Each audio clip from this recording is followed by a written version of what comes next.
Halo teman-teman, ketemu kembali di episode terbaru dari Vokal Podcast. Masih bersama saya Pirhot Nababan dan juga Basar Daniel. Hari ini kita ditemani oleh Stasia Sitohang. Dia adalah seorang makeup artist, seorang musisi juga, dan mungkin umumnya adalah seorang entrepreneur kalau bahasa kerennya. Apa kabar Stasia? Kabar baik? Baik. COVID nggak mengganggu ya? Mengganggunya apa dulu nih? Mengga- Mengganggu tuh gimana? Makeup artist bukannya jadi korban sekali ya dari COVID? Jadi korban dong. Jadi korban. Terhantam keras Jadi, ya? Nggak ada klien sama sekali yo, dong? lumayan. Ada sih, soalnya kan sekarang kan udah mulai bisa pemberkatan doang dulu kan. Oh iya. Jadi, luckily, kalau pengantin Hmm. kan tetap pasti make up kan, nggak mungkin nggak make up gitu. Iya betul. Oh jadi untuk orderan itu masih ada ya? Masih Oke, ada. Alhamdulillah. kalau gue lihat di Instagram lu kan, lu MUA, fashion designer, lulusan Ya, SBM ITB dan juga main Hasapi Batak. Terus ya. kalau orang nanya, kerjaan lu apa sih Mm. sebenarnya? Yang mana? Kerjaannya makeup artist dan fashion designer. Oh itu yang kalau lu ditanya kerjaannya apa, itu kerjaan dua utama lu ya? Iya. Oke, As kalau di entrepreneur lah ya gitu. entrepreneur bener ya? Ah, ah, ah. Berarti memang sesuai dengan kuliah lu ya, yang SBM ITB ya? Iya, sebenarnya iya. Cuma Ku- orang suka tidak menganggapnya begitu. Oh gitu. Di LinkedIn kan lu sempat jadi financial planner juga ya? Wah, aku udah dikepoin banget ya ini ternyata. Aduh. Padahal itu bio Instagram baru ku ganti tadi sore loh. Terus Oh tahu gitu. aja. Sempat jadi financial planner juga ya? Iya, ya. Dan lumayan tuh, 1 tahun lebih ya? Ya, 1 tahun lah. Ini. Oke. Dan sempat juga jadi founder bakso ya kan? Ya, betul. Aduh. Oke. Gimana? Jadi ini Dek, Ini ini Intel ini Dek. Gimana? Intel. Iya, makanya eh, tahu aja semua parah. eh, ntar ya, dari founder bakso jadi financial planner, terus jadi makeup artist, terus jadi fashion designer, kan berarti memang sangat-sangat di dunia bisnis banget ya. Cuman mungkin Ya, yang jadi karyawan itu waktu di financial planner ya, di finansialku.com ya. ya. Itu akhirnya kenapa tuh? Dari bakso jadi founder, jadi entrepreneur, pindah jadi karyawan, terus akhirnya jadi entrepreneur lagi. Kenapa tuh? Soalnya kan bakso bakar itu sebenarnya dibikin waktu kuliah. Jadi Oke. sambil kuliah, sambil bikin bisnis sama Hmm. partnerku. Karena itu jadi, si bisnis itu jadi bahan tesis kita. Bukan, apa sih namanya kalau S1 skripsi, bahan skripsi Skripsi. kita. Cuma abis itu emang kita udah berencana habis lulus tuh kita mau ini dulu, mau kerja dulu. Aku Oh, pribadi memang goalnya dari dulu mau bisnis. In long oh term gitu. itu mau bisnis. Hmm. Tapi aku tahu kalau lulus kuliah harus kerja dulu. Mhm. Karena apa? Kita dapat experience dari tempat kerja, satu. Kedua, Mhm. ada CV. So, Mhm. in case someday bisnisnya kenapa-napa, Mhm. kita bisa balik kerja lagi. Karena Oke. kan kalau enggak, let's say kayak aku sekarang umur 25 atau umur 26 gitu, ternyata nanti bisnisnya bankrupt atau apa yang memaksa kita harus kembali kerja. Mhm. Seandainya aku nggak punya experience sama sekali dari sejak lulus, orang kan, perusahaan kan ngelihat kita kan sebagai fresh graduate, Oh, iya betul. kan? Strateginya tepat bener. Ya. Uh-uh. Karena experience sebagai businesswoman itu nggak countable gitu di company. Bahkan kalau bisa dihindari, karena wah gawat nih, nanti kalau gue terima dia paling setahun dia cabut, terus dia bisnis gitu kan. Oh, iya. Oke. Gitu. Perbedaan utama yang dirasain waktu jadi karyawan, terus jadi entrepreneur tuh bagian mananya? Terlepas dari masalah keribetan ya, apakah mindsetnya harus sama sekali berbeda, atau ada lu bagaimana, kalau karyawan kan ada rutinitas ya, mandi pagi, berangkat, kantor, pulang gitu kan, terus nungguin weekend. Kalau entrepreneur weekend tiap hari, atau kerja tiap hari jadinya? Itulah yang beratnya ya menurutku. Hmm. Bikin self discipline-nya itu yang susah banget gitu ketika jadi Hmm. entrepreneur. Padahal seharusnya walaupun kita entrepreneur dan bebas, bahkan kayak aku, kantorku itu cuma 5 langkah dari kamar. Oh iya, ya Soalnya oke. studionya ini aku di studio makeupku, ini Hmm, cuma sebelah kamarku gitu. Jadi hmm, emang susah banget mendisiplinkan dirinya. hmm, Tapi kalau itu kan yang receh-receh lah ya, aku bilang itu receh lah, cuma masalah bangun pagi dan lain-lain. hmm. Lebih berat, yang berat banget itu di resiko ya, Oke. di Hmm, resikonya. Karena kan kalau kita jadi karyawan, hmm, untung ruginya perusahaan itu bukan resiko kita. iya Ya iya kan, betul. you do your best, tapi Hmm, kalau you don't perform, ya lu dipecat hmm, gitu. Tapi kalau misalnya lu udah perform your best, tapi company-nya nggak untung juga, itu bukan fully resiko employee kan. betul betul. Oh, Kalau jadi entrepreneur, ya nggak laku lu nggak makan gitu. Nggak oh laku iya lu iya. nggak bisa bayar pegawai gitu. Oke. Sekarang udah ada pegawai atau belum? Sekarang tadinya ada, tapi sekarang lagi nggak ada karena aku lagi mau reform ulang semua bisnis strateginya. Oh, luar biasa. Tadinya ada berapa karyawan tuh? Tadinya ada ini sih di yang buat butik sih. Karena yang butik ini kan aku baru mulai dari akhir tahun kemarin. Jadi Ah, masih awal-awal banget lah. Tadinya tuh ada 2 pegawai. Terus oke. kalau make up aku nggak gitu butuh full time employee karena kan Hmm, project base gitu kan. Jadi iya paling iya. aku punya asisten-asisten kalau aku make upin. Oke. Terus kenapa akhirnya si pegawainya ini di bye-bye? Hmm, Karena banyak masalah dan hmm, karena baru mulai jadi aku masih meramu lah si apa sih namanya pace-nya tuh harus gimana sih, akunya harus gimana, how you should treat your employee di bisnis yang ini karena beda kan hmm, sama make up. Jadi hmm. aku masih dalam masa transisi lah ini buat yang bisnis butik ini. Oh, oke. Masih di Butik tuh outsource berarti semua. lu jualan baju atau lu yang ngedesain bajunya? Aku desain, terutama untuk kebaya. Dan ada gaun Oh, juga, oke. tapi sekarang lebih banyak masih kebaya. Itu jual custom atau yang siap pakai itu? Custom. Oh, custom ya. Custom. Oke. Mm-mm. Eh, yang paling susah kalau lagi punya karyawan apa sih? Ngurusinnya? Permintaannya banyak kah? Atau pusing utama dibayar gaji atau di mananya tuh? Atau ribet tiba-tiba izin gitu tanpa tanpa kabar atau Itu, gimana? Itu ya. itu banget. Ya. Bayangin ya, Nah. jadi gini, problem utamanya adalah pegawaiku itu lebih tua dari aku. Dan Oh. mereka tahu bahwa aku baru masuk di bisnis ini. Aku tidak Oke. punya background fashion design. Oke. Cuma aku hanya passion aja dan aku belajar sendiri gitu. Mereka tahu bahwa nih anak nggak tahu apa-apa dan dia masih kecil. Dan dia butuh gue. Jadi gue bisa melakukan apapun sesuka-suka gue kayak gitu. Oh, kalau dia udah pengalaman di fashion design ya. Iya, iya. Mereka Itu emang karyawan sebelumnya juga kerja di butik. karyawan itu apa? Penjahitnya atau apanya tuh? Mm-mm. Penjahit Ah, sama tukang payet. oke. Oh iya iya iya iya. Oke oke. Lu Gitu. lu cerita lu nggak ada pengalaman di fashion designer ya kan? Waktu Mm-mm. mau skripsi ngurusinnya bakso, tiba-tiba Mm-mm. masuk ke financial planner, terus jadi makeup artist ya. Ini ini apakah karena lu memang sangat-sangat mencintai dunia bisnis jadi apa aja dicobain ya?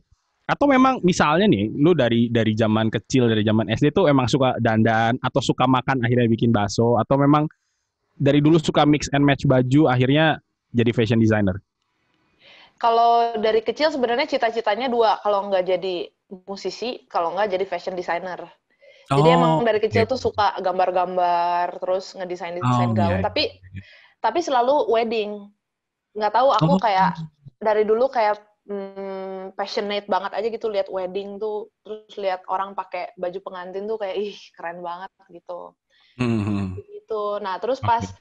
kan bikin bakso bakar. Kalau bikin bakso bakar itu karena kecemplung nggak sengaja sih itu. Karena pernah Hmm. ada tugas kuliah, terus aku develop resepnya sama mamaku, terus enak, terus orang-orang pada bilang kenapa sih nggak dijualin aja? Ya udah deh kita bikin gitu. Cuma Oke. itu juga turns out bisnis kuliner tuh capek banget, pasang badan banget, terus Hmm. profitnya tipis. Karena waktu itu juga kita masih kuliah, karena kuliah di Hmm. SBM tuh kan full banget kan.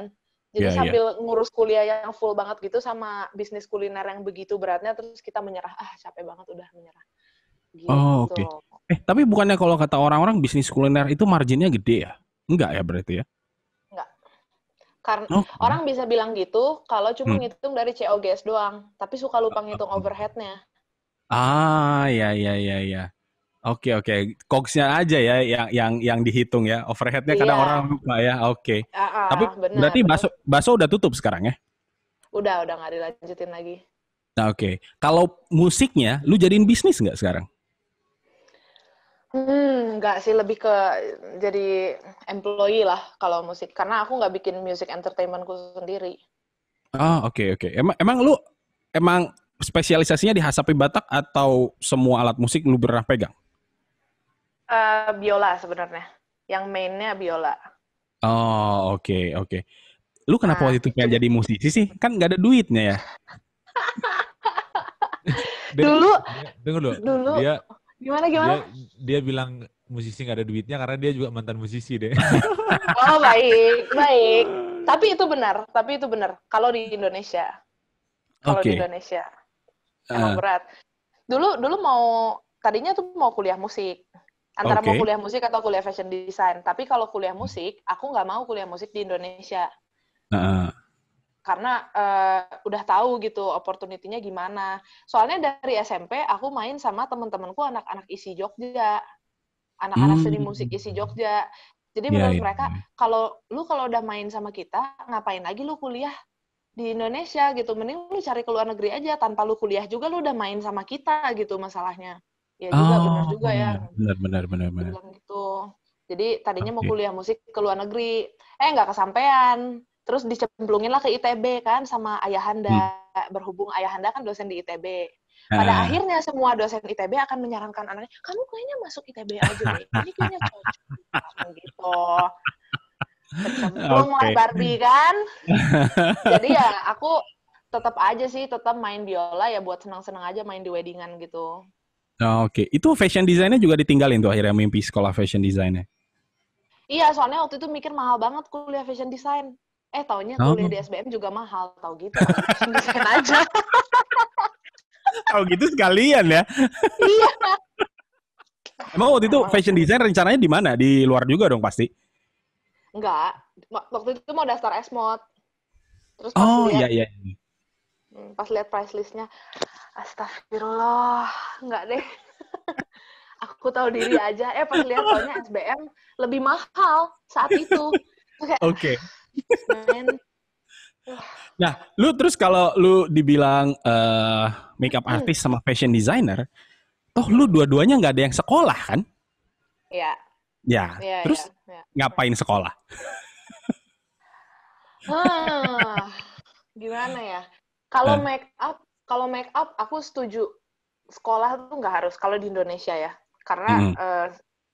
yang aku lihat sih make up artist terkenal banget juga nggak berangkat dari sekolah make up. Tapi lebih ke dia les gitu sama makeup artist yang emang udah oke, dapat ilmunya ini, terus dia serap, Hmm. dia Hmm. ATM, Amati amati tiru tiru, modifikasi. modifikasi, iya, Ya, kayak ya, gitu, ya. sampai dia nemu style sendiri. Jadi Oke. orang tuh bisa sukses tanpa sekolah makeup di Indonesia. Kalau fashion design, aku les. Jadi waktu mau lulus itu, SBM kan 3 tahun doang kan kuliahnya. Mm-mm. Terus Mm-mm. aku sidang lumayan cepat bulan Agustus. Pokoknya aku adalah orang keempat yang sidang di angkatanku Tuh, dari 300 orang. tuh, Soalnya pengen tuh, cepet men. lulus, gue udah nggak mau Tiga ini, pengen tahun, cepet lulus. men. Orang keempat yang lulus, men. Kita orang keberapa yang lulus, anjir? Nggak apa-apa. Dari kemarin tamu kita lulusnya cepet-cepet semua ya. Kita doang yang lambat. Aduh. Tapi Oke. selembar ijazah itu kan tidak menjamin kesuksesan, betul? Asik, luar biasa. Ya Bijak sekali kan? ya. Iya dong. Nah, sambil nunggu wisuda, kan wisudanya akhir Oktober. Terus aku bertekad untuk kebaya wisudaku, aku harus jahit sendiri. Jadi disitulah aku Oh. les. Oke, oke. Gitu. Akhirnya jadi lu jahit sendiri kebaya wisuda Jadi. dan mayat Jadi. sendiri juga. Iya. Dari Ah, nol sampai beres, kerjain sendiri. oke. Jadi kalau setelah lu jadi entrepreneur dan karyawan, sebenarnya kalau lu jadi entrepreneur perlu nggak sih kuliah? Apa yang sebenarnya berguna dari kuliah lu selama 3 tahun ketika lu akhirnya terjun jadi entrepreneur? Cuma ini aja sih kalau kataku mindsetnya lebih tertata ya. Jadi Oke. lebih kebayang gitu. Nih mau mulai bisnis tuh apa sih? Step 1, step 2, step 3-nya itu lebih kebayang. Oke. Tapi kalau aku sendiri, kalau ditanya, kalau if you can choose another option saat itu, akan memilih sekolah bisnis atau sekalian ke skill-nya langsung, aku akan milih langsung ke skill-nya. Oke. Karena Dengan ke menurut fashion lu design-nya langsung. pengetahuan bisnis itu sebenarnya bisa dipelajari sambil dijalanin gitu ya? Nggak perlu sekolah sebenarnya. Bener. Terus ngapain SBM ITB mahal ya? Wah gila nih aku. Aduh jangan sampai nih ada dosen SBM ITB nonton gawat. Enggak sih, banyak banget benefitnya, benefitnya. Yang pasti, yang aku lihat, aku sebagai makeup artist, aku punya privilege, orang tuh udah ngelihatnya, udah nge-pair duluan, wah gila lulusan ITB nih, gitu. Ada benefit itu yang membuat kita nggak di-underestimate orang gitu, dan nggak ada jalan lebih mudah untuk bukan networking. Tapi kalau dibilang harus, nggak harus menurutku. Oke, sip. Nah, ketika lu jadi entrepreneur waktu itu ya, akhirnya memutuskan untuk terjun langsung ke wirausaha sendiri. Kalau orang kan bilang tantangan terberatnya adalah modal ya. Itu menurut lu benar nggak sih tantangan terberatnya adalah modal, atau sebenarnya ada faktor lain yang paling beratnya pas lagi mulai? Kalau nanyanya ke aku, kayaknya nggak reliable untuk mendeskripsikan orang-orang pada umumnya. Soalnya kalau aku kebetulan bapak tuh hardcore ini banget. Gila, lu mau ini, lu kejar sampai mampus, lu kejar gitu. Tipikalnya kayak gitu. Jadi kalau kamu mau bisnis ini, serius nggak nih bisa, lu bener-bener pengen itu, lu mau do your best di situ, baru dimodalin. Dalam gitu. bentuk hutang. Oh, jadi lu bayar? Dalam bentuk hutang. Iya. Oh, oke. Jadi nggak dikasih itu duit ya? Enggak. Oke. Udah lunas? Belum dong. Soalnya nambah lagi gitu. Jadi kalau ditanya masalah modal, aku nggak reliable untuk menjawab itu. Cuma kalau mostly teman-temanku, kalau anak-anak SBM sih nggak juga ya. Bahkan yang orang tuanya bukan yang berkecukupan juga, itu nggak jadi masalah utama. Soalnya banyak akses gitu untuk cari modal tuh. Oke, sip. Kalau modal bukan faktor utama penyebab sulitnya jadi entrepreneur, berarti yang paling sulit apa? Mentalnya? Jualan. Apa skill untuk ngejualnya ya? Iya. Oke. Susahnya bisa ceritain nggak gimana? Ketika lu pertama kali ngerintis karir sebagai makeup artist? Kalau aku kebetulan emang dasar nggak bakat aja sama marketing. Jadi kayak memproduksi sesuatu yang bagus banget tuh buatku gampang. Tapi memasarkan si barang ini tuh susah. Nggak kepikiran gitu loh sama aku. Gimana sih bikin postingan Instagram yang menarik, terus gimana sih si edit-edit yang simple, yang kelihatan bagus, bisa tambah-tambah tulisan lalala, itu tuh it's not my thing banget gitu loh. Itu yang berat buatku gitu. Dan apalagi berhubung kita orang Batak, ya kan? Orang Batak kan gengsinya tinggi ya. Betul? Bener nggak? Betul, 100%. Iya. Jadi buat kalau menjual itu kan, aku bisa menganalogikan jualin sesuatu itu kayak kita minta bantuan orang gitu. Walaupun kita ngasih produk yang ini memang bagus loh. Tapi tetap aja kita tuh kayak ask for a favor gitu loh, nih lu mau nggak beli produk gua? Sebenarnya begitu kan. Makanya selalu dibilang pembeli adalah raja kan. Iya, betul. Betul. Nah, itu sih yang berat menurutku. Oke, akhirnya lu mengatasi faktor terberat itu gimana tuh? Menurunkan ego kah sebagai orang Batak, akhirnya udah deh, gua ngemis-ngemis gitu? Atau dengan belajar secara konvensional? Makanya ini aku mau S2 lagi, bisnis belajar marketing. Soalnya biar agak pinter gitu sedikit. Loh, jadi emang sampai saat ini untuk marketingnya lu masih belum optimal ya untuk di MUA ataupun fashion designer? Belum. Sama sekali belum. Yang melaksanakan siapa? Lu sendiri? Yang ngelakuinnya lu sendiri? Ngerjain sendiri. Oke. Jadi sebelumnya pernah juga pakai, kan orang kan mikirnya simple aja ya. Lu kalau nggak bisa ini ya lu outsource gitu. Tidak semudah itu Ferguso. Karena aku pernah outsource. Jadi di luar semua ini aku pernah lagi bikin bulu mata. Dan masih berjalan sebenarnya sampai sekarang. Ada Oke. 2 bulu mata, 2 brand. Hmm. Satunya Hmm. punya aku pribadi, satunya punya Ya. istrinya Coki. Partneran Hmm. sama istrinya Coki Sitohang. Hmm. Waktu itu kita pakai, apa sih istilahnya, social media agency. Bayar tuh tiap bulan, tapi nggak Hmm. optimal juga. Karena Oke. kalaupun kita bayar orang, tetap aja lu masih harus on hand di situ gitu, at least untuk kontrol gitu kan. Sementara Hmm. aku sama sekali nggak passionate sama itu, sama sekali nggak ngerti dan sama sekali nggak passionate. Ternyata nggak bisa juga kayak gitu. Oke. Lu berarti udah dari 2017, udah 3 tahun jadi entrepreneur, masih tetap nggak passionate sama jualan ya? Nggak passionate sama sosmednya sih. Oh, sama sosmednya. Meskipun lu menyadari bahwa itu sekarang media penjualan paling paling yang bisa diandalkan ya. Betul, betul. Oke. Aduh, Oke, oke. parah Nah, itu sedih. tadi kalau kalau lu bilang sebenarnya nggak perlu promat sekolah, terus kenapa pengen S2 lagi? Kan Karena mau mahal. belajar marketing. Karena mau belajar Oke. marketing. Soalnya aku menyadari kekuranganku. Aku bukan orang yang mudah belajar sendiri. Oh, ya ya ya Tuh. ya ya. Oke. Tapi Aha. ketika aku belajar sama orang, aku maju jauh lebih cepat dari orang-orang lain pada umumnya. Hmm. Oke, oke, oke, oke. Jadi lu Kelebihan dan memilih kekurangannya. karena untuk otodidak itu agak sulit ya. Meskipun Betul, bahan betul. bahan bahan belajar udah gratis di mana-mana, tapi lu sulit ya kalau untuk Iya, otodidak sendiri iya, gitu ya. iya. Oke. Eh, Oke, Begitu. oke, oke. Terus gue agak penasaran dengan karir musik lu itu tadi deh. Lu sebenarnya lebih banyak mainin musik apa? Yang penting dibayar atau ada spesifik genre tertentu? Kalau sebelumnya, jadi tahun lalu, pertengahan tahun lalu, aku baru announce ke semua music entertainment bahwa aku nggak nerima job lagi main biola. Oke. Karena aku mau fokus sama makeup artist. Oke. Dan mau bikin kebaya itu kan.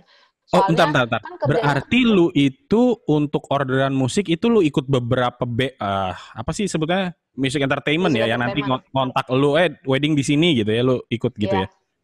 Ya, Oh, berarti belasan. nggak ada satu band yang tetap ya? Enggak. Oke, oke. Terus?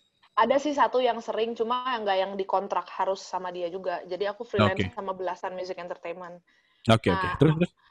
aku announce untuk aku nggak main lagi, soalnya capek banget. Bayangin ya, kalau udah mulai ini kan, udah mulai adalah job make up gitu suka, walaupun nggak selalu pengantin. Tapi kan kalau make upin tuh selalu subuh-subuh. Kebayang Ya, nggak aku make upin jam 3 subuh sampai jam ya. 6 gitu kan. Habis itu jam Wedding 9 malam. main biola di wedding tradisional. Ya, ya, Beres ya. tuh sampai jam 2 siang. Habis itu jam 3 udah lanjut lagi JR untuk wedding internasional malam. Besoknya keulang lagi kayak gitu. Oke. Hancurlah badan Barbie kan kalau begitu terus. Gitu. Lu Makanya memutuskan berhenti. akhirnya stop nggak nerima orderan untuk kawinan lagi itu karena memang kalau dibandingin duitnya lebih sedikit atau karena lu memang kayaknya musik lebih cocok untuk jadi hobi aja lah atau memang perhitungan angka jadinya. Dari sebelumnya, dari dulu pun aku main weddingan dari SMA kan. Dari SMA pun aku mikir bahwa main weddingan itu ya hobi, bukan untuk cari uang. Oke. Kalau dari angka memang kecil juga. Enggak juga sih. Kalau jobnya banyak sih, enggak juga sih. Ya, Ya, ya, ya. ya kan? Kalau lu sehari bisa dapat 2 job kan banyak juga itu duitnya. Kenapa nggak Dia, di situ aja Iya. akhirnya diterusin?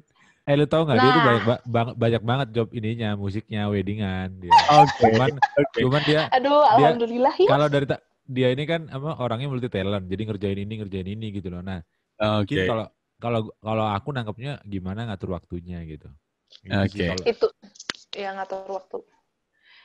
Ngatur waktu, sebenarnya bisa sih di jaban-jabanin bisa, tapi aku memutuskan untuk mau keluar dari comfort zone. Karena main Oh, weddingan itu sangat-sangat comfort zone.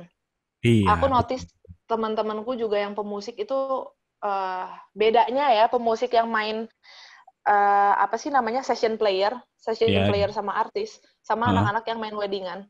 Anak-anak weddingan itu benar-benar di comfort zone banget.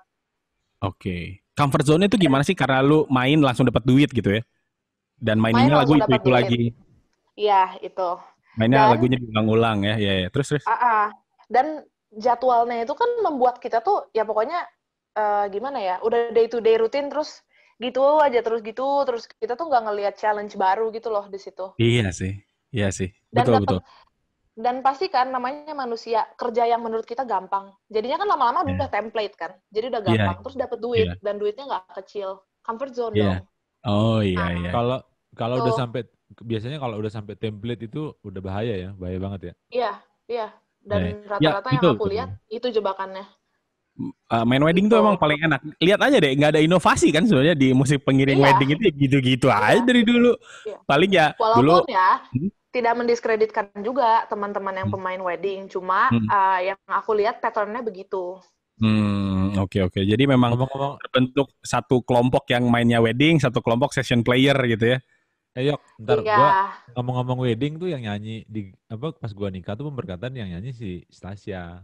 Gua nggak datang pas di gereja anjir. Iya pas lagi udah nggak temenan nggak datang. Pas lagi gua sungkeman sama bokap nyokap tuh dia nyanyi, jadi nangis lah gua Yok. Oke. Sedih lah, gitulah ceritanya. Thank you ya Dek. Suaranya membawa ini ya, membawa haru ya.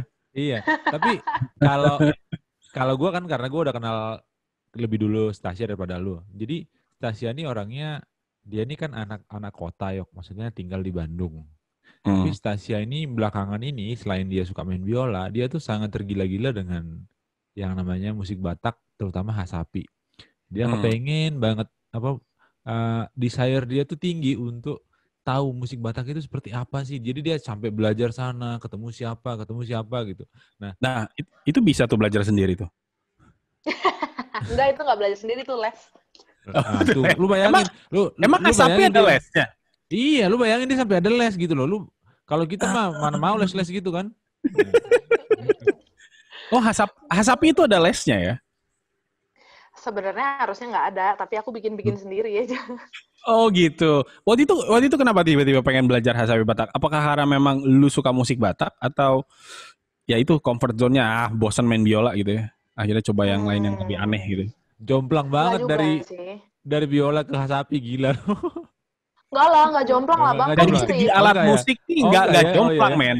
Sebenarnya enggak jomplang. Cuman biasanya ini dari faktor genrenya aja sih. Oh iya. Coba cerita deh kenapa, Dek?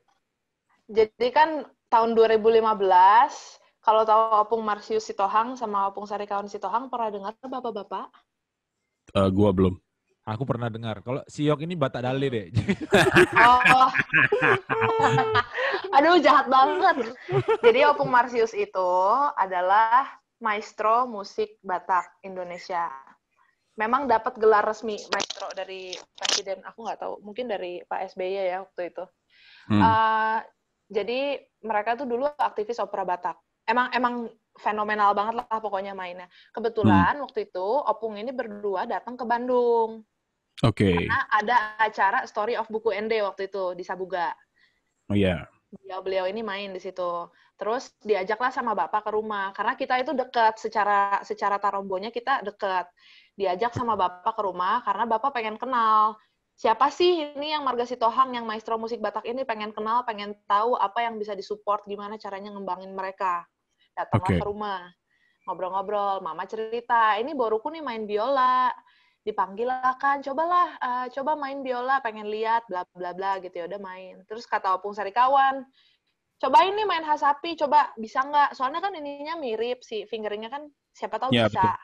Terus ya Opung diajarin lah sama Opung Sarikawan, ya udah aku coba-coba gitu kan. Terus Opung Sarikawan bilang, loh kamu cepet banget belajarnya. Opung Marsius juga bilang, kamu cepet banget belajarnya. Biasanya aku Opung Marsius kan dosen luar biasa di USU. Terus Opung Marsius bilang, aku biasanya ngajarin kayak gitu bisa 1 semester sama mahasiswaku dan gak bisa juga. Opung gitu. Jadi akhirnya Opung Sarikawan mengeluarkan statement kayak gini, belajarlah kau main Hasapi. Kalau kau udah bisa main Hasapi, mati pun aku rela. Waduh, berat bener mandatnya. Terus aku kayak, apaan sih nih? Pokoknya ya mungkin ya sweet talk doang lah, bla bla bla gitu kan.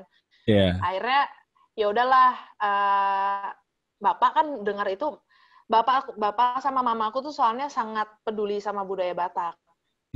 Jadi melihat Kalau ada elunya sendiri? spark, aku juga Oke. ya aku juga. Oke. Jadi melihat spark itu langsung lah, wah ada peluang nih guys, bisa nih dia belajar. Kamu mau nggak ke Medan belajar ya sama Opung Marsius gitu. Jadi pergilah aku ke Medan, 2 minggu aku di Medan les tiap hari, literally tiap hari sama Opung Marsius. Oke. Belajar main hasapi. Oke. Itu sampai akhirnya lu sudah bisa dibilang mahir nggak kalau untuk hasapi Batak? Enggak, waktu itu belum. Oke. Sekarang udah? Sekarang lumayan, enggak lah, masih belajar juga bang. Masih belajar lah. Yang paling beda ya ketika lu fingering di biola sama fingering di hasapi itu bagian mana sih? Susunan nadanya beda. Terus si ini senarnya juga beda. Apa namanya? Jarak nada di senarnya beda. Kalau di biola kan do sol kan? Iya. Kayak gitar kan. Kalau ini kan do mi. Oh, oke. Dan dia tuningnya juga udah beda ya? Iya, tuningnya beda. Oke. Dan yang paling susahnya karena tangan kanannya itu kan ngetik. Oh iya. Oke. Sementara kan lu kalau biola pakai bow ya, jadi mungkin nggak, meskipun biola ada beberapa yang dipetik juga kan ya, cuman ya itu sih kayaknya improv kan. Akhirnya lu setelah lu pelajari hasapi, yang menurut lu lebih susah dipelajari biola atau hasapi? Biola sih. Tetap lebih susah ya? Karena awalnya tuh, wah, belajar biola tuh 1 tahun pertama kayak tikus mati suaranya. Ngek gitu ya. Oh, kalau hasapi enggak ya? Kalau hasapi enggak terlalu. Oke. Lu waktu itu pas belajar hasapi apakah hanya belajar soal instrumennya aja atau lu belajar juga soal musik Bataknya itu sendiri? Waktu itu karena waktunya kan singkat banget ya, cuma 2 minggu. Itu yang pertama ya. Itu ke Medan pertama, 2 minggu doang. Jadi benar-benar difokusin untuk aku ngafalin repertoire sebanyak-banyaknya. Dan jarinya selancar-lancarnya. Fokus ke situnya. Jadi nggak sempat ada sharing-sharing masalah musik Bataknya sama sekali atau apa. Pergi ke Medan lagi yang kedua kalinya, jadinya fokusnya ke perform. Karena Opung Marsiusnya waktu itu ke Brastagi ada perform, dan Opung Marsiusnya ke Brastagi nggak bilang-bilang sama aku. Jadi aku udah menjadwalkan ya dari jauh-jauh hari, karena kan ke Medan ya, bukan kayak pergi ke Jakarta bisa kapan aja. Pung, tanggal segini ya, aku ke Medan, mau belajar lagi sama Opung. Bisa nggak? Bisa, oke. Ditandain ya Pung, tanggal sekian aku nyampe, oke. H-1 aku nyetir ke Jakarta, tuh di jalan inget banget, soalnya mau ngejob di Jakarta baru terbang ke Medan. Pung, aku besok terbang jam segini ya. Aduh Nang, aku besok harus ke Brastagi. Soalnya ada perform. Apa? Gimana? Oke Pung, ya udah aku ikut. Nggak mau tahu Opung mau kemana, aku ikut pokoknya. Jadi lu ikut ke Brastagi? Ikut. Ya ikut. Kalau nggak ngapain dong? Orang aku ke Medan tujuannya cuma belajar hasapi. Lu seniat itu ya untuk belajar hasapi ke dia ya? Terus harus lu note nih, Yok. Harus lu note nih. Dia nih Batak kota. Bukan Batak kayak gue yang lahir di huta-huta. Nah, ya. Oke. Dia secinta itu sama musik Batak. Nah itu kenapa sih? Apa sih yang bikin kayak gitu tuh? Gitu. Iya, kenapa tuh? Kok lu bisa sampai seniat itu akhirnya untuk belajar? Sampai ya udah ke Brastagi, gue ikut kan jauh juga itu Brastagi Medan. Jadi gini, pas 2015 ketemu Opung Sarikawan sama Opung Marsius, aku dengar ceritanya mereka gitu, gimana sih kehidupan pemusik Batak itu, bla bla bla. Selama ini aku cuma seneng aja ngeliat di pesta, terus seneng gitu datang ke pesta adat Batak tuh, karena somehow aku berhubung anak dosen sih ya, jadi semuanya dijelasin gitu loh. Kayak jadi paham, oh ini tuh maknanya begini, oh ini ya feel-nya. Ini ajaib nih, ada yang suka datang ke pesta Batak tuh ajaib. Kenapa? ini stigma yang kayak gini yang harus kita patahkan. Wah, luar biasa. Soalnya kan ya jorok, gitu, ribut, lama gitu. Terus gimana? Terus diceritain lah gimana sih kehidupannya pemusik Batak, gimana aku ini maestro, tapi aku di Medan bisa dibayar cuma 300.000 main seharian, bla bla bla. Terus aku udah keliling dunia, semua benua udah aku jalanin kecuali Afrika. Tapi sering banget ditipu-tipu rekaman, terus ditipu-tipu, dibilangnya cuma 1.000 kopi, ternyata dijual 50.000 kopi, mereka cuma dapat sekian. Jadi aku ngerasa kok miris banget ya, padahal Opung ini tuh maestro gitu. Dan Opung Sarikawan, kalau Opung Sarikawan nggak legitimately dapat sertifikat maestro itu, tapi dia tuh pemain hasapi yang fenomenal banget. Setauku cuma Opung Sarikawan yang piltiknya beda sendiri, terus bisa sambil main sambil ngetuk. Itu semua orang tuh pengen bisa juga kayak gitu, tapi setauku cuma Opung Sarikawan yang kayak gitu. Correct me if I'm wrong ya. Terus karena itu aku ngerasa kayak aku nggak fair banget ya. Sementara aku jadi pemusik nasional main biola, aku dari SMA tuh bisa gitu dapat job dengan fee yang lebih besar dari mereka.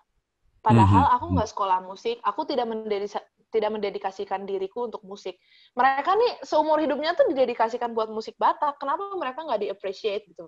Kenapa orang Bataknya sendiri malah menganggap kalau main musik Batak itu kampungan, nggak berkarir segala macam. Ya iya sih, main musik Batak itu tidak akan berkarir if you don't make the career. Karena kan you make the environment gitu. Emang environment-nya siapa? Ya orang Batak dong. Kalau orang Bataknya sendiri nggak appreciate, ya iyalah mereka nggak makan. Iya kan? Ya, betul.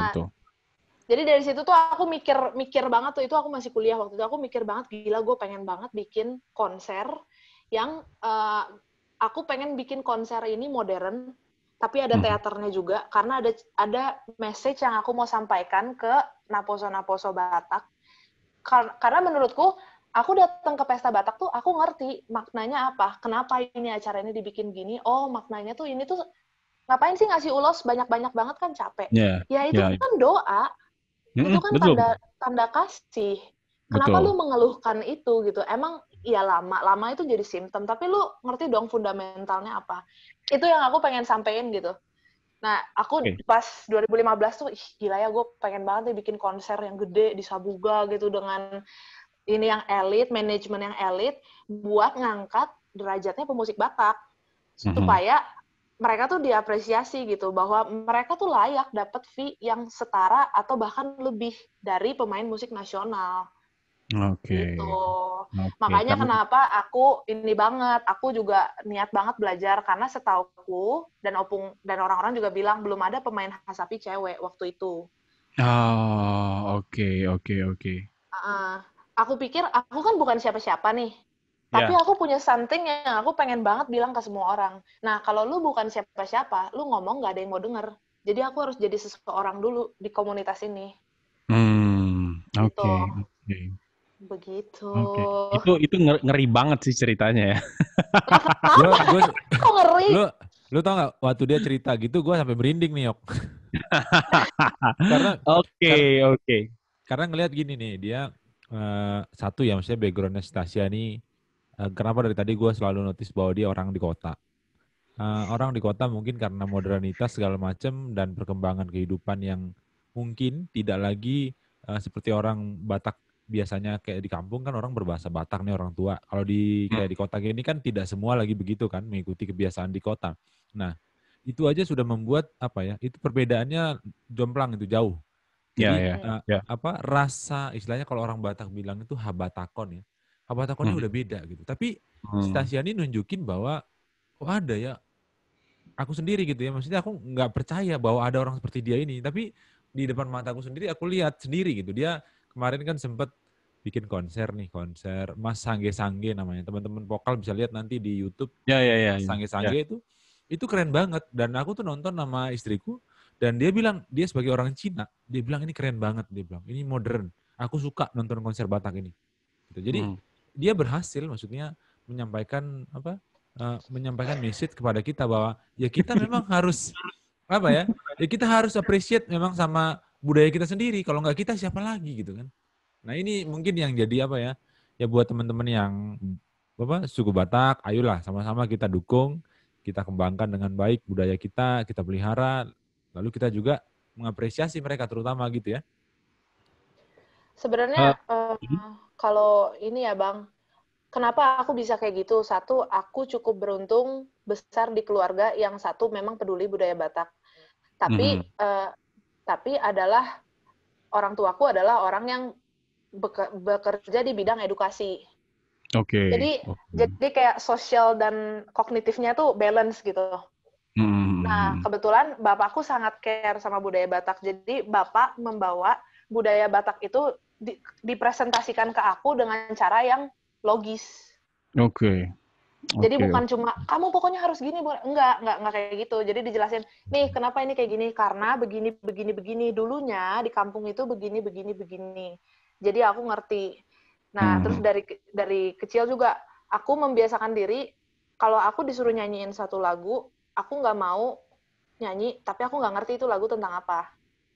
Jadi kalau aku mau nyanyi lagu Batak, aku minta ditranslate dulu semua sama bapak sampai aku paham ini lagu apa sih, ngomong apa sih sebenarnya.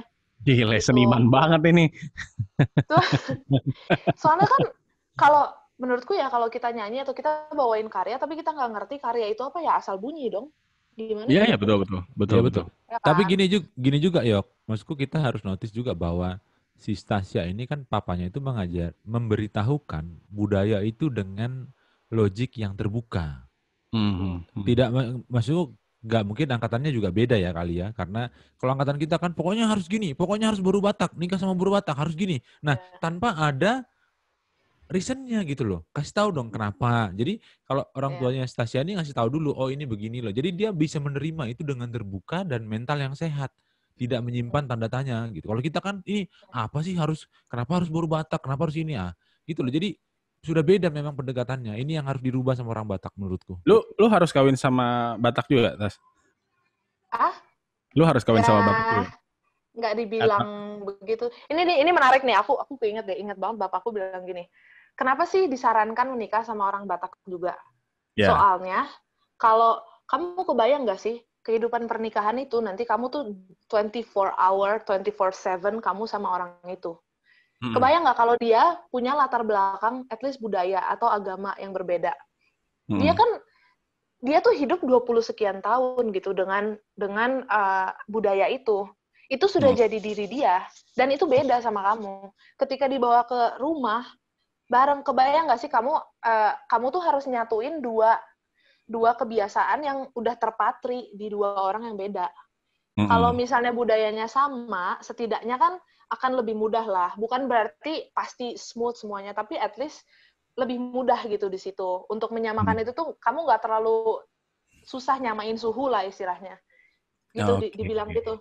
Langsung kayak, benar juga. Logis. Akhirnya gitu. Sama Batak jadinya ya. Jadi lu nggak akan kepikiran kayak Basar gitu ya. Bukan nggak boleh gitu. Kan kalau gue kan milih dengan sadar enak aja lu gila lu. Parah.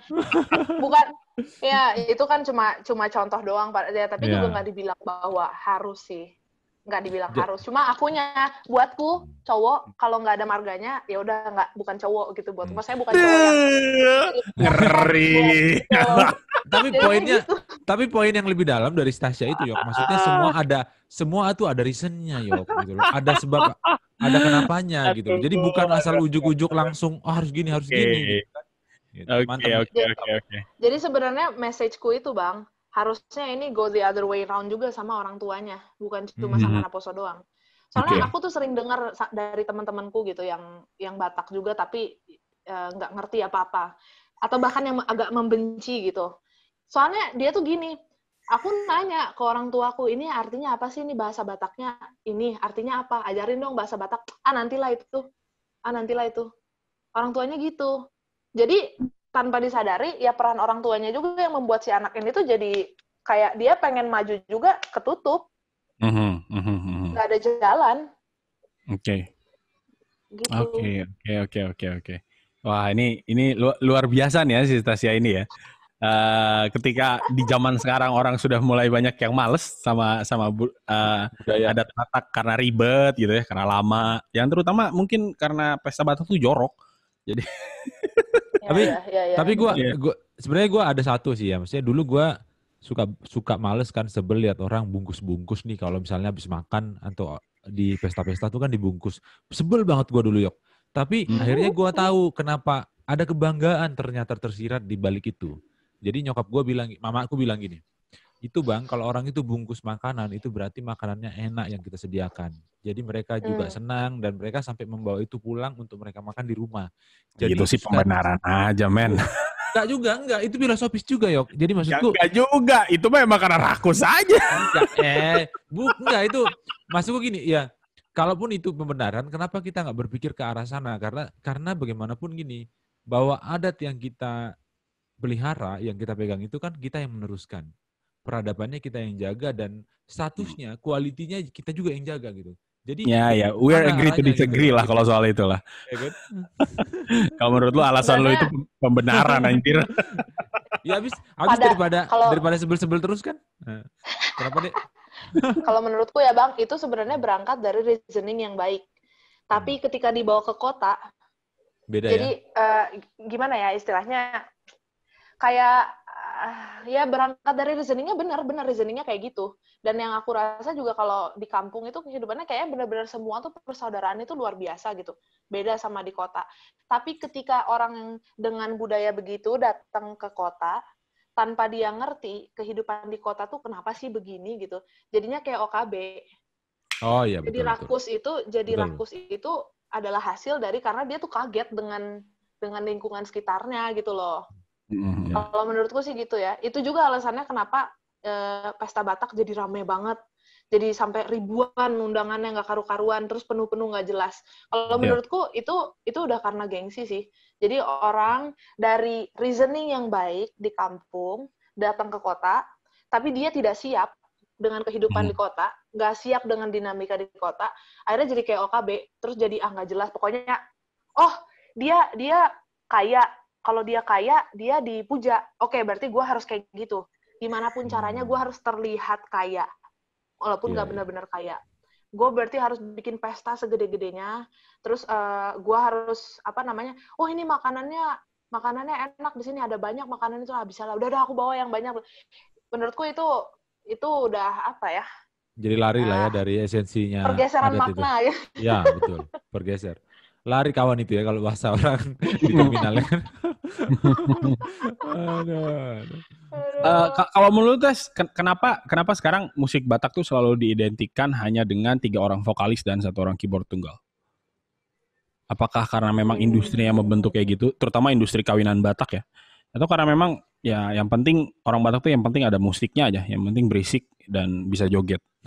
Karena itu atau ada alasan lain? Kalau menurut lu? Karena orang Batak tidak mengapresiasi seni, bukan cuma musik doang.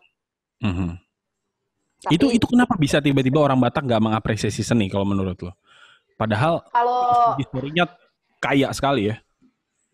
Aku pernah diskusi ini sama Bapak. Jadi dulu opungku itu ada yang kuliah ke Jerman. Terus ada juga yang kuliah ke Praha karena beasiswa dan bla bla bla gitu. Menurut Bapak, pada zaman itu, tahun 60-an kalau nggak salah, tahun 60-an, itu tuh udah kayak luar biasa hebat banget ada orang Batak yang dari pedalaman, dari kampung kita di Sumatera Utara, bisa kayak gitu. Padahal untuk orang di Jawa, akses itu tuh nggak sesusah itu gitu. Artinya apa? Kita tuh di pojok emang ketinggalan banget. Emang peradaban kita tuh ketinggalan jauh gitu. Nah, gimana caranya orang bisa mengapresiasi seni? Orang jangankan orang Batak dibanding sama orang di Jawa ya misalnya. Orang Indonesia aja dibandingin orang Eropa, apresiasinya terhadap seni itu kan jauh kan? Ya, jauh banget. Karena apa? Kita dijajah Belanda aja 300 tahun.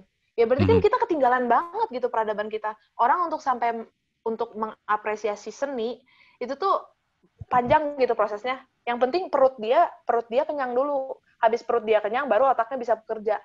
Habis otaknya bisa bekerja, baru hatinya bisa bekerja. Nah, mungkin saat ini, mostly orang Batak masih di tahap baru perutnya dulu kenyang. Dan sudah mulai merambah ke pikirannya, sudah mulai bisa ngikutin gitu. Tapi belum sampai ke hatinya untuk mengapresiasi lebih tinggi lagi. Oke. Dan apakah kalau menurut lu dari tahun ke tahun sebenarnya untuk masalah apresiasi seni terhadap budaya Batak itu sendiri meningkat, menurun, atau gitu-gitu aja? Meningkat. Ya? Dari mana tuh lu bisa lihatnya kayak gitu? karena social media presence-nya makin lama makin appreciated di YouTube, di Oh, oke, Instagram. oke. Mm-mm. Oke. Nah, waktu lu belajar Hasapi Batak ya, berhubung orang Batak kurang lebih selama puluhan tahun itu agak kurang apresiasi, akhirnya lu belajar memang bener-bener hanya dari si apa namanya ajaran verbal aja, yang nggak ada terdokumentasi dengan baik ya? Atau lu ada literatur yang bisa lu jadi rujukan, atau lu tinggal baca notasinya atau gimana? Nah, itu sih PR-ku yang sampai sekarang belum gue kerjain. Apa tuh Waktu PR itu, itu? ya itu membuat literaturnya, at least partiturnya Ya. gondang apa Heeh, gitu.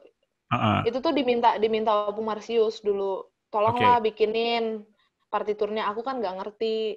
Tapi aku hafal. Masalahnya, kalau aku mati, udah hilang nih si gondang-gondang ini. Iya. Betul. Soalnya, tau nggak, sekarang kalau menurut Opung Marsius ya, yang sekarang dimainin di pesta itu tuh udah aslinya bukan kayak gitu. Jadi udah banyak yang berubah improvisasi. Ya kan, karena kan semuanya verbal doang kan. Terus Iya, dipraktekin, betul. dimainin, lu denger, lu hafalin. Nah, si orang itu punya interpretasi yang beda terhadap musik ini. Nanti dia ajarin lagi ke orang lain. Orang lain tuh interpretasinya beda lagi. Jadi ujung-ujung udah sampai kemana gitu. Udah lupa akarnya apa. Itu Oke. Emang si emang Opung masalah Marsius itu berarti dia belajar musiknya juga itu secara apa ya? Nggak sekolahan lah ya. Dia nggak bisa baca not balok, dia nggak bisa bikin notasi, dan dia belajarnya dari mana? Dari gurunya yang lainnya juga itu. dari keluarganya. Dulu aktivis ini, soalnya sekeluarga itu aktivis opera Batak pada zamannya. Oh gitu. Oke. Salah satu Oh, ikon opera Batak. oke. Yang mimpi lu untuk bikin opera Batak kan udah terwujud ya? Puji Tuhan, sudah. Nah, mau lu ada edisi keduanya gitu atau yang lanjutannya atau enggak? Harus ada ya, nak. Harus ada. Aku salah satu pendukungnya, Yok. Harus ada. Oke. Cariin sponsornya ya, Bang. Siap. Kalau Jangan cuma salah, nyari Bang Basar waktu itu, ini loh, Bang Basar tuh salah satu penggerak loh nyari sponsor waktu itu. Oke. Oke, berarti rencana untuk bikin lagi ada dong ya? Ada. Waktu itu Tapi pas lu nantilah. waktu itu ini apa urusan perut dulu berarti diselesaikan ya? Yes, betul. Waktu pas lu ngerjain opera Batak itu, kesulitannya di mana? Apakah karena nggak semuanya orang paham dengan opera Batak gitu ya? Atau karena referensinya kurang? Atau karena nggak ada yang mau kerja sama lu? Karena Karena sponsor sih mungkin nggak ada yang sebenarnya. semangat. Oh, sponsornya ya? Yang mau ngerjain itu banyak sebenarnya ya? Iya, banyak. Karena Oke. sebenarnya kan pemusik Bataknya juga nggak terlalu gimana ya. Istilahnya gini deh, si pion-pionnya untuk mengisi kekosongan-kekosongan di acara itu tuh aku udah tahu semua orangnya. Karena relatively teman-temanku di musik kan banyak. Soalnya gini, konser kemarin itu mengkolaborasikan orkestra dengan musik Batak. Fokusnya di situ. Jadi sebenarnya ya banyak pemain string juga. Ya kalau pemain string kan aku tinggal manggil lah temanku siapa yang mau bantuin bla bla bla gitu. Yang susah itu nyari dana. Oke. Yang susah tuh nyari dana. Nggak ada yang mau ngasih dana tuh karena dianggap nggak profitable atau gimana? Karena nggak tahu ini anak siapa sih tiba-tiba datang bawa proposal. Lu itu siapa? sebenarnya. Itu sebenarnya ya. Iya. Oke. Tapi setelah opera pertama itu lu udah dikenal dong? Belum juga? Udah, harusnya udah. Ya. Dan itu pun untuk konser itu puji Tuhannya kekumpul kok dananya, bahkan berlebih. Nggak disangka-sangka. Dana berlebih, penonton berlebih. Untung nggak? Enggak sih, kalau untung sih enggak. Oh enggak ya. Oke. Sih Jauh nggak? Kerugiannya jauh nggak? Tiket itu cuma 30% dari pengeluaran. Oke. Dan tiketnya sold out. Oh, berarti lo emang masang harganya cukup murah ya? Iya, emang sengaja. Karena emang tujuannya acara ini bukan untuk cari profit, tapi juga aku nggak mau bikin gratis. Karena kalau gratis orang nggak ngehargain. Nanti itu tiket dilempar-lempar aja tuh di arisan, nah terserah nih siapa yang mau ambil banyak tapi terus Oh iya, betul. Kalau Nah, kalau kejadiannya begitu itu nggak align sama tujuanku. Padahal tujuanku aku pengen musik Batak diapresiasi. ya, betul. Jadi ketika lu membayar tiket berapapun harganya itu adalah bentuk apresiasinya ya. Mhm. Dan Oke. kenapa jadi mahal banget pengeluarannya? Soalnya Mhm. emang sengaja aku bikin kayak ini tuh agak berlebihan sih, vendor-vendornya, lightingnya heboh, terus layarnya heboh, terus sound systemnya heboh. Hmm. Soalnya ya karena kita mau nunjukin bahwa acara Batak itu bukan cuma trio ganti-gantian terus lelang. Itu ada, itu baik, tapi aku pengen nunjukin kita bisa lebih dari ini gitu. Acaranya Ya. Batak tuh bisa di-manage dengan oke. Kalau nggak, ngapain aku kuliah di SBM ITB? Ya kan? Asik, betul. Ngapain kuliah mahal-mahal ya? Kalau Iya, kalau nggak ada gunanya kan untuk Iya, iya. society ngapain? Betul. Eh, tapi kan berarti industrinya itu sendiri belum terbentuk ya kalau untuk bikin opera Batak dan juga ya sejenisnya lah. Industri yang sudah terbentuk adalah lu bikin semacam entertainment yang isinya vokalis 3 sama keyboard kan. Nah, lu emang ada tujuan untuk membuatnya itu jadi industri yang rapih gitu ya? Paling enggak untuk memulainya atau memang lu sekedar ya udah gue pengen bikin ini aja, ujungnya nanti gimana terserah nanti. Sejujurnya itu kayak gitu sih yang kedua. Yang gimana terserah nanti ya. Iya, gimana terserah nanti. Karena apa ya? Aku juga selalu state sih ke semua orang yang terkait sama aku urusan musik Batak ini. Buatku, apapun yang aku lakukan di community Batak itu pelayananku dalam Oke. hidupku. Oke. Jadi aku juga nggak nyari fame gimana dari situ. Pokoknya aku cuma mau orang Batak lebih menghargai budayanya aja, gitu aja sih, simple aja. Oke. Gitu. Ini cita-cita yang Sebel ya? sungguh mulia nih dari anak Batak kota nih, sangat mulia banget nih. Tapi prakteknya susah banget, gila. Prakteknya pasti susah lah. Ah, Untuk kan ketika lu mau ngajak anak-anak muda Batak nonton opera kayak begitu ya. Ya paling enggak kan pola pikir terhadap budaya Batak itu sendiri kan harus diubah ya. Sementara kan itu sudah bergeser ya. Lu dengar musik Batak jarang, ke pestanya males, apalagi ke arisan gitu kan. Itu yang memang kayaknya jadi tantangan tersendiri lah. Gak tahu deh. Mungkin makin buruk atau makin baik, gue juga pun gak tahu sih. Itu jadi tantangan kita bersama lah. Meskipun ya, sekarang makin baik sih. Sekarang makin baik. Buktinya Mas Sangge-Sangge itu sold out hamin 1 minggu kalau nggak salah. ya, betul. Ya, gue pun melihat sudah mulai banyak bermunculan setelah Vicky Sianipar ya. Jadi nggak mentok di Vicky Sianipar doang. Karena dulu ketika Vicky Sianipar muncul kan, itu revolusioner sekali kan dia mengubah musik Batak yang tadinya lu cuman keyboard sama 3 vokalis kok bisa dibikin jadi begini gitu. Dan abis itu mulailah tuh berkembang dan bahkan sampai ada Siantar Rap Foundation gitu yang banyak orang yang kritik sebenarnya. Dulu Victor Huta Barat nyanyi, sekarang cuma bergumam. Cuman ya udahlah. Ada lagi yok selain Siantar Rap. Ada lagi selain Siantar Rap yok, ada The Bamboo. Siapa Bang? Sebutkan siapa? The Bamboo ya. Ada The Bamboo. Terus ada juga ini yok, aku kemarin baru lihat nih di YouTube. Henry Manulang, itu keren banget suaranya, dia nyanyi Manduda Bayon tapi musiknya bagus, dia ini dikemasnya bagus. Jadi aku rasa orang-orang Batak makin kreatif dan makin mengapresiasi sebenarnya. Cuman kita betul. Terus untuk mengingatkan ini karena gimana pun nasib budaya kita di tangan anak-anak muda sekarang. Ya betul. Sekarang mulai berkembang kok, banyak yang ini, banyak yang justru generasiku tuh ternyata sekarang banyak yang excited sama musik Batak, sama budaya Batak gitu. Dan lu tahu nggak kenapa? Tahu nggak kenapa? Karena kalau kita aktif di ininya Batak, followernya naiknya cepet. Tapi pertimbangan perut juga jadi utama ya. Memang orang Batak itu ya perut dulu. Itulah memang. Tapi itu yang main musik di Mas Sangge di opera Bataknya si Stasia kemarin itu kebanyakan teman-teman yang non Batak. Dan mereka jago banget mainnya dan itu menimbulkan kesan yang musik Batak yang elegan. Ya. Soalnya memang rata-rata banyak orang Batak yang ketika dikursusin musik sama orang tuanya, yang penting bisa main di gereja.